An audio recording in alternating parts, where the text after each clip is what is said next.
Hi, you guys. It is Saturday evening, January 29th, 2020. My name is Doris. This is the Knit and Pearl podcast, and what this is a finished objects, more in depth, with some left-handed knitting tips. So I'm not going to get into all the stuff that I normally do on the podcast with social media and stuff, and I'm just going to tell you about this finished object, the modifications I made, the yarn I used, the needles I used, the size I picked, what I did different than the pattern, and some left-handed knitter tips. So this is the Feel the Burn sweater, which is a free pattern on Ravelry by Caitlin Hunter. The yarn I used was, I love this yarn from Hobby Lobby, and we're going to go through the colors and how much yarn I actually purchased and how much I used. The first color is, the number is 220, and it's coffee. And there's the dye lot and stuff, but I bought one skein and I used a little over half of that one skein. We also have brown, which is 160. I bought 2 skeins of this and I used probably 1 1/4 skein. It is, let me see, where is it at? I'm sorry. I'll show you the color information. We also have taupe, light taupe, color 797, light taupe. Bought 1 skein, used probably a little less than half. And this color is actually called ivory instead of cream. And it is 20 ivory. And I used about half. So that's what the yarn I used. The pattern called for DK weight. Let me get this out of the way and I'll move on. So that was the yarn, which is a worsted weight yarn. The needles I used, I'm not going to pull the needles out, but I used a US 7, which is a 4.5 millimeter for the ribbings. And I used a 9, which is a 5.5 millimeter, and I used 40-inch circular on both. For the rest of the sweater was knit on a 9. What I did different than the pattern. The pattern, let me make sure that I'm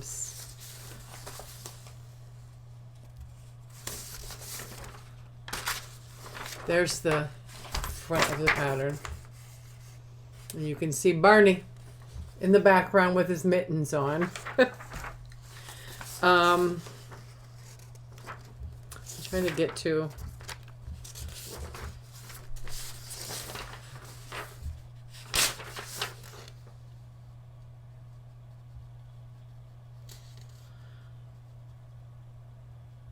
So the method of when you do a sweater, they ask you to do short rows to lift the back of the sweater.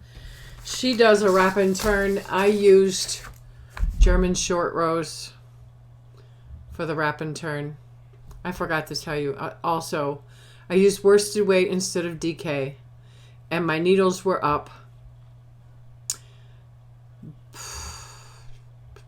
So I actually knit the medium size, where I would normally knit the extra large or the 2XL. But since I went up with the weight of the yarn and then went up the needle sizes by 2, I decided to go down in the pattern by 2, and it worked out. Let me show you. It's a cropped.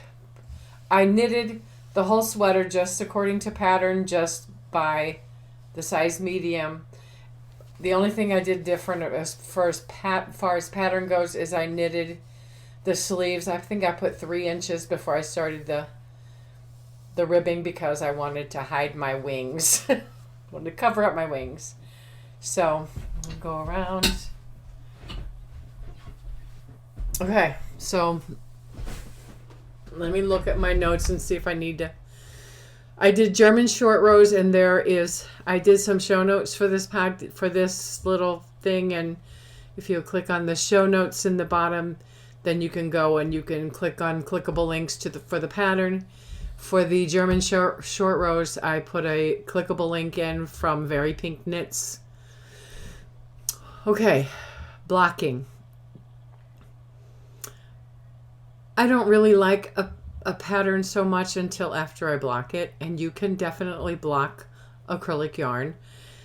I use the steam blocking method. You use a steam iron, or if you have a steamer, you just steam it and it relaxes the stitches so that I had some puckering on the color work right in here. And what I chose to do was I turned it inside out, blocked it on the back side where all the floats are, and then I turned it inside out and blocked it. I've steamed it here, and then I pinned it out to try to get rid of some of those puckers, but yeah, there's still puckers, but I'm okay with that. What else?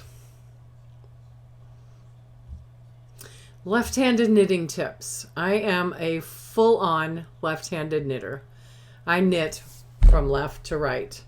Most people knit from right to left. Even if they're left-handed, they learn to knit right to left. I, as a new knitter, and for years knitted right-handed, but it was so awkward and so uncomfortable that I never made big progress in knitting projects.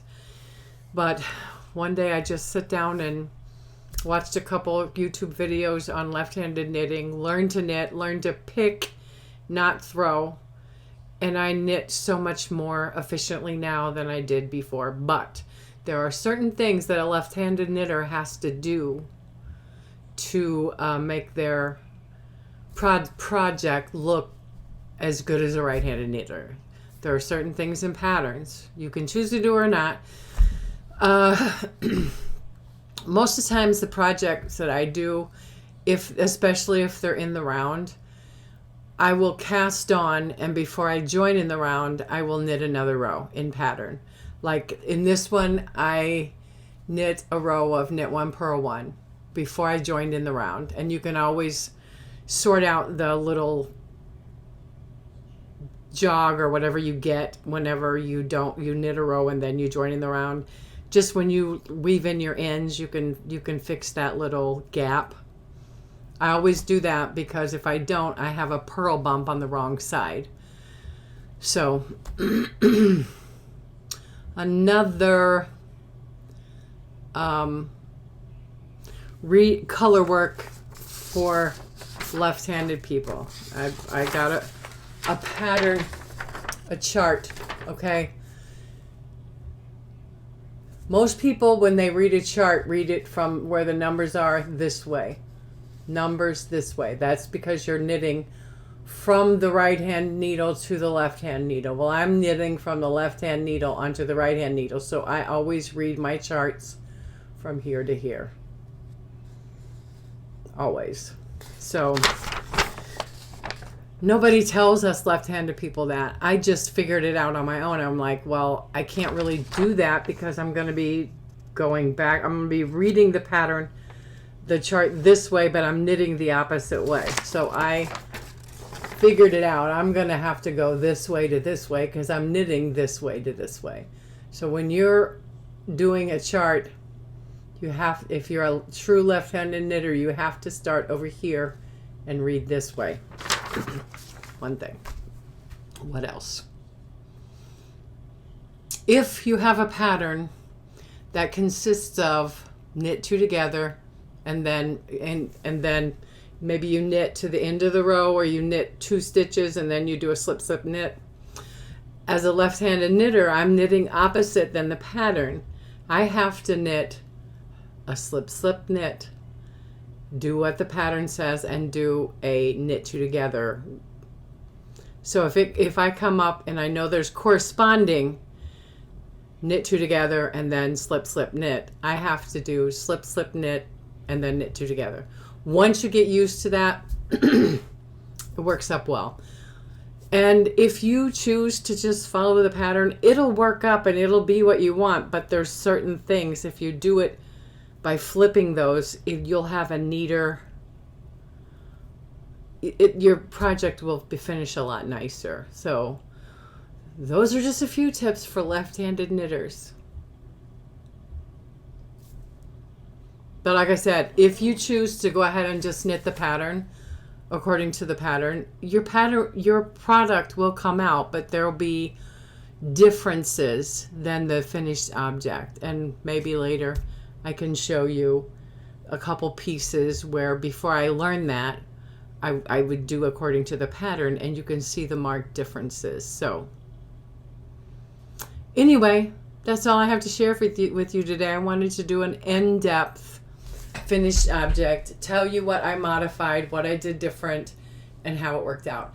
I didn't do any magic tricks whenever I switched from knitting an extra large or 2X down to a medium, because I just figured since I'm up 2 sizes on the needles, maybe I need to go down 2 sizes on the pattern. Luckily, it worked. I did not gauge swatch. I don't gauge swatch, and that's why sometimes my sister gets my knitting sweaters, because I didn't gauge. But this time, luckily, and thank you God, it worked out. Okay, that's it. Finished objects. Feel the burn. And I'll see you next time, you guys. Thank you for watching. Bye.